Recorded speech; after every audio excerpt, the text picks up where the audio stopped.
discuss the Falls Park Master Plan, a project that began over 3 years ago, and I'm extremely excited to say we're nearing the final stages towards completion. The Falls Park Master Plan is a grand vision. It's meant to help guide the next 30 to 50 years of development for the park, as well as the surrounding area. The ideas illustrated in the plan are the result of extensive community input, stakeholder conversations, expert analysis, and a deep commitment to balancing and preserving the park's natural beauty while scaling the user experience with the growth of our community. The master plan represents transformational change that will take decades to realize. We want to create a world-class signature park that attracts visitors from afar and remains that local beloved destination. A little history here. It's been over 30 years since the last comprehensive master planning for Falls Park took place. The master plan of record was established in 1992, and construction of the park started shortly afterwards in multiple phases, including the extension of Phillips Avenue, which made a direct connection between Falls Park and downtown. Since then, our community has more than doubled in size. Property of the park has exceeded all expectations. And as our community continues to grow, it's fitting that we establish the new vision for the future of the park and capitalize on the great momentum of all the development in our downtown. That's also the reason Allie Hartzler, our communications and culture officer, is here today. She's going to share a new branding for the area that's seeing this incredible public and private investment. And we're addressing the needs of today, as well as looking ahead to the future with this master plan and brand unveiling. In 2021, Parks and Recreation launched a design competition with a goal to generate big ideas and help select the best team to take us forward with the master planning efforts. It was the first time our department did anything like this, and we saw an incredible amount of creativity and ideas come out of the process. The team at Confluence ultimately won the competition and was awarded the design contract. Now, the ideas that came out of the design competition were publicly shared and utilized during the design process, but they weren't the final plan. They were simply the beginning. I'll often say that community engagement and stakeholder feedback is the cornerstone for public space design. And during this design process, we went with multiple stakeholders, nearby landowners, including business owners, police officers, historians, artists, and our management partners like Farmers Market, Stockyards Ag Experience, as well as the variety of different city department staff involved in the process.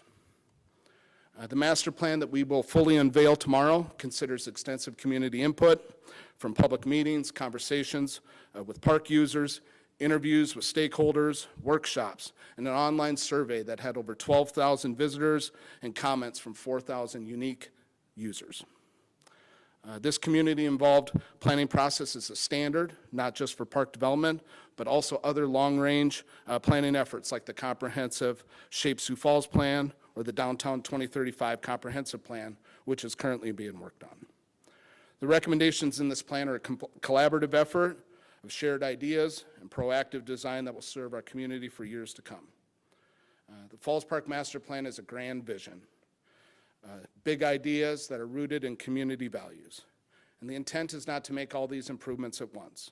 This is not a single phase effort, but rather a long-term goal that will steer the future growth for the park towards this community-approved vision. Once adopted by our City Council and our Parks and Recreation Board, we will have the opportunity to bring forward projects through our city's 5-year capital improvement plan in multiple phases to help support future growth of the park. It will likely take decades to implement and public-private partnerships to accomplish, but by establishing this vision, we are setting the stage for what is possible. We greatly appreciate all the time and effort put forth by the design team and are extremely excited to share the entirety of the vision with you at our public open house this week. With that, I invite John Jacobson from Confluence to come to the podium and share some previews of the master plan and a glimpse into what to expect at the open house tomorrow. John? Thank you, Mike. As Mike mentioned, my name is John Jacobson. I'm a principal with Confluence. We are the primary consultant for the city of Sioux Falls. We are a landscape architecture and planning firm based here within our community, but throughout the middle part of the country as well. We've been, as Mike mentioned, we've been working on this for the last 3 years. Ultimately, this vision is a very grand one and is going to take a number of years to fully implement. It's not going to be done just in one shot. And it's going to involve a lot of important community partners for its establishment of the vision as well. Ultimately, the park carries a lot of the history of our community, right? Both good and bad, industrial and development. It's a complex park that has a lot of different pieces and parts involved with it. It's a neighborhood park. It's a destination park for the city, but it's also a regional park. The park experiences over 1 million visitors per year. And because of the initial master plan that Mike discussed with you and its success through the 90s and 2000s, there's more and more use of the park. So as we plan for the future, we need to be able to take that use and implement it over time. So there's a lot of feet going throughout the park. Throughout our stakeholder meetings and our public feedback that we worked on, one of the resounding themes that we heard throughout that process is to preserve the heart of the park in the core and kind of leave that green space there. Don't overdevelop it. And I think when you come to the open house tomorrow evening, you'll be able to see we're actually doing some things to change the center of the park, remove some vehicles from the interior to be able to take that green and take that nature and make it even a grander experience. So stay tuned for that. But around the periphery, we're also going to have to be able to accommodate for that growth and the impact of the people using the park and the experience that we have. Ultimately, our vision is all about making sure whether you're 5 years old, 50 years old, or 75 years old, and you come to Falls Park, there's an activity for you to do there at any one time on any day of the given year. So making sure that we've got that variety of recreation activities is important. Ultimately, going through all of our public feedback and talking to our stakeholders, we identified a number of important takeaways from our community engagement. And you'll see those on the screen. The first one is preserving and enhancing the heart of the park. Kind of talked about that already with the central core, kind of that heart. So everything emanates out from there. Improve circulation and safety. Obviously, this is a downtown park. It's surrounded on all sides by our community. So the way people get there is very important, both whether it's on foot, via bike, or via automobile. We have to be able to accommodate all of those needs. Expanding the recreational opportunities, we kind of touched on that. When we get into the plan in more detail tomorrow, you'll see that there's a variety of things there, depending upon what you would like to do, from really active recreation to very passive recreation. Embracing that full season programming. I think, today being the first day of snow, we can all appreciate the fact that, we still want to get outside for 4 or 5 months of the year. And how does our plan impact winter usage? We want to seek out partnership and opportunities like the Farmers Market, Stockyards Ag, and the Jacobson Plaza development. But we also want to improve water quality. The Big Sioux River is a federally listed impaired river. We want to make sure that the improvements that we do to the park enhance water quality as opposed to negatively affect it. And there's things that we will implement in its future development to be able to accommodate and do that. But clearly, it's going to take more than just Falls Park because there's a lot of things that affect that river corridor. Obviously, I mentioned the historic base of the park. We want to preserve that history. We don't want to change it, but we also want to be able to modernize it as well so that the experience kind of matches how modern folks like to go see things. So one of the important parts of some of the water quality things that you see at the park now, as part of the greenway improvements that are currently happening. There's a new Lowhead Dam being constructed across the upper portion of the falls. If you go to phase 3, which just opened up and finished, that dam's being rebuilt. It's replacing a historic structure there. That structure is important to maintain water levels throughout downtown and keep that consistent river there. So being able to explain what that structure is doing to the public when they visit the park is a perfect example of how we want to take some of that past history and kind of interpret it and show people that it's still doing important things.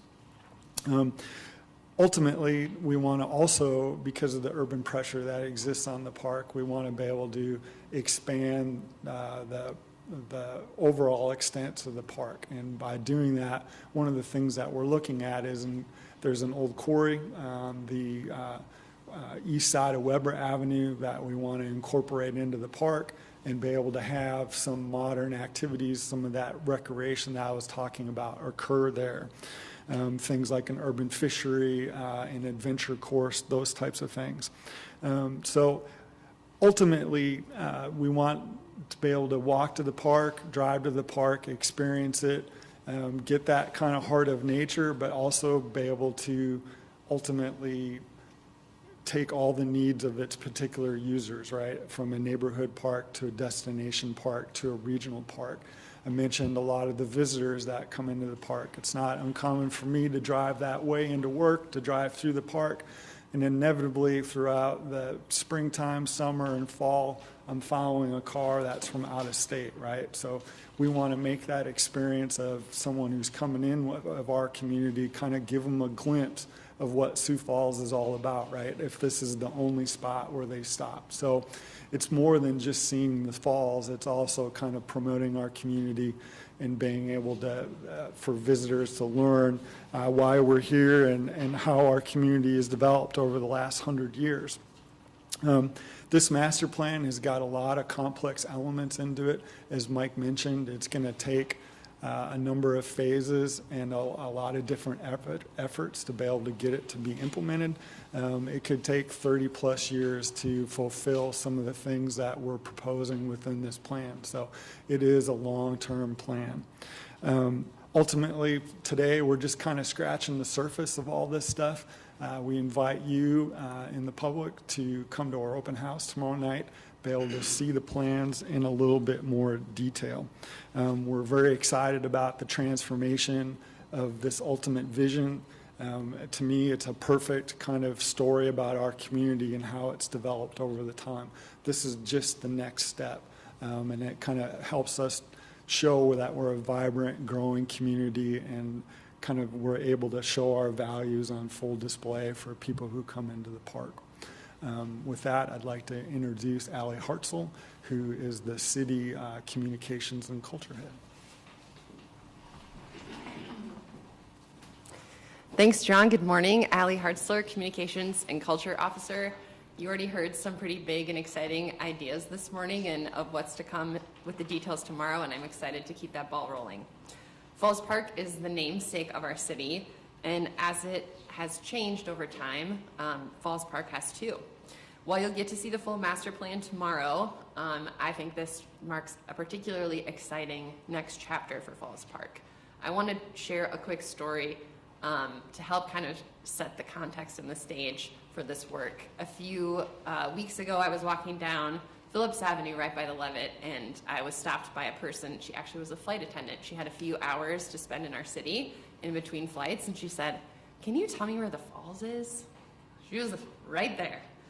She was so close, and yet she really didn't know how to get there or where she was.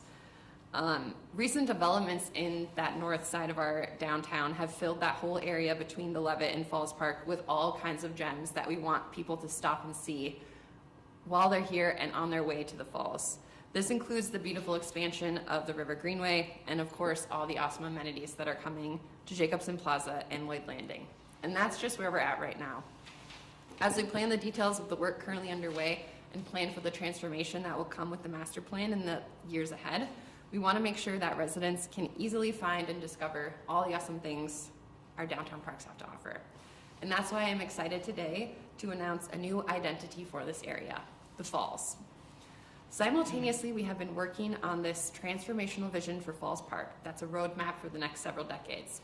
We wanted to ensure, as we're thinking about Jacobson Plaza of today and all the surrounding area, that this complements the master plan for years to come.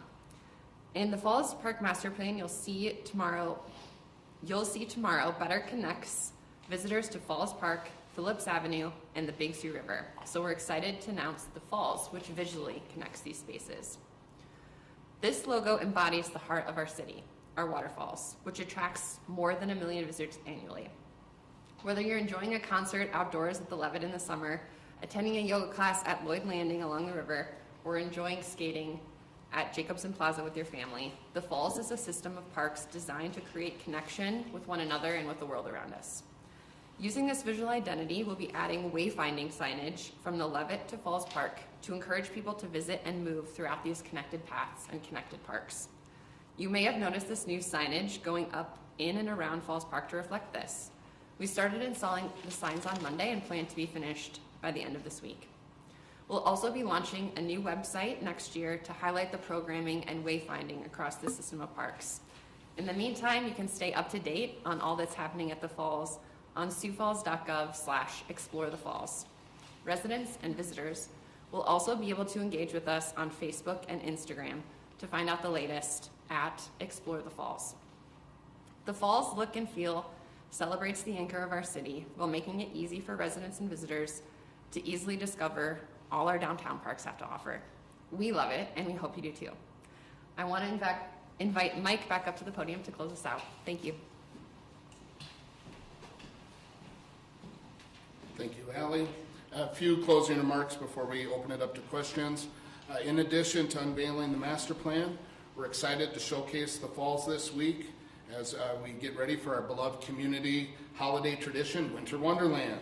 Winter Wonderland kicks off this Friday at 5 o'clock with fireworks going off at 6 o'clock. On the opening night, lights will be turned on at 5 o'clock to midnight this Friday through January 5th. Opening night of Winter Wonderland and fireworks is a super popular event, so we know everybody will be excited, and we encourage everyone to plan accordingly, expect traffic delays, and of course be kind and patient. We will also talk a little bit about how we plan to further build upon this tradition of Winter Wonderland with the Falls Park Master Plan, so please be sure and join us at 5 o'clock tomorrow at Startup Sioux Falls. Next steps in the process for the master plan after this open house, we'll be presenting the final version to City Council and the Parks and Recreation Board for final approval and adoption, which will happen later in 2025. So with that, I will say thank you and open up the floor to questions. So back to the rebranding, is Falls Park no more? Is it called the Falls, or is that the entire area? Or could you explain that more? I will ask Allie to come up and address the new brand. Great question. Falls Park is still Falls Park. The Falls is meant to encompass the system of parks in the area. We know anecdotally that's what people call it already, so it's just officially putting that stamp on it and creating some visual connection through those spaces. Allie, could you share a few more specifics on what went into this design, how much did the city spend on this rebrand, and who was the company that did the actual design and marketing for this? Yes, absolutely. So we actually did this design in-house, and we have just an incredibly awesome, talented team of designers and strategists on our team, some of which are in the room today. So very proud that we were able to do this work ourselves. In terms of cost, there is about $30,000 for the signs themselves and then the cost of the actual website. The process that we used was really having conversations with parks and with some of our partners like DTSF and Experience Sioux Falls to really understand the history and the symbolism behind parks and try to create a visual that celebrates the past but also protects us into the future. Sorry, is the website included in that 30,000 Yes. number? Okay, great. Just to follow up on that, you said the falls for the parks in the district. Can you explain the boundaries a little bit? Yes, the easiest way to understand it is actually a map that we have available on the website. It's siouxfalls.gov/explore the falls, but really it goes from the Levitt to Falls Park, and in between there, we have these new amenities such as Lloyd Landing, the River Greenway, and Jacobson Plaza. So as this master plan develops, the falls will develop with it in terms of the territory? Exactly. Other questions? Yeah, I have questions related to the master plan development. As a bit of a follow-up to your question too, so on Jacobson Plaza, as an example, you'll see the Falls logo that Ally showed incorporated into the signage, right? So that branding is consistent through all that park development. Can you give us an idea of the costs of the master plan? I mean, what are some of these projects, or what's the total cost as it is? Sure. So when we are planning at this kind of level, right, it's difficult to get into a deep amount of detail, right? We're just kind of doing that overview, large overview. So when we're pricing out the different elements that we're proposing to be in a plan like this, we typically put it in a high, medium, low type category, right? And so right now, that vision overall for all the different elements in the park is anywhere from 90 million on the low side to over 130 on the high side. So its average is in the 115, 120 area in total. So, but there's a lot of different pieces and parts that go into that. There's opportunities for partnerships there, different grants, those kind of things. We're just identifying as part of the numbers I gave you, just the elements within the park itself. I think you mentioned over 1 million people visit the park a year. I was wondering where that number is from, and are there any growth projections you want to meet in the future? Sure. So if you go to Experience Sioux Falls, they track visitorship within the park, and there's a number of different ways that we look at that as well based on cell phone usage. But that's a typical number that's been an average over the last 5+ years or so that Experience Sioux Falls has tracked. So, so there is a visitor center within the park as well for our community there. So we would expect that as these improvements and the community's growth continue to happen, that there's just going to be more and more pressure on the park. And so we need to be able to have the elements within it to withstand that people pressure, right?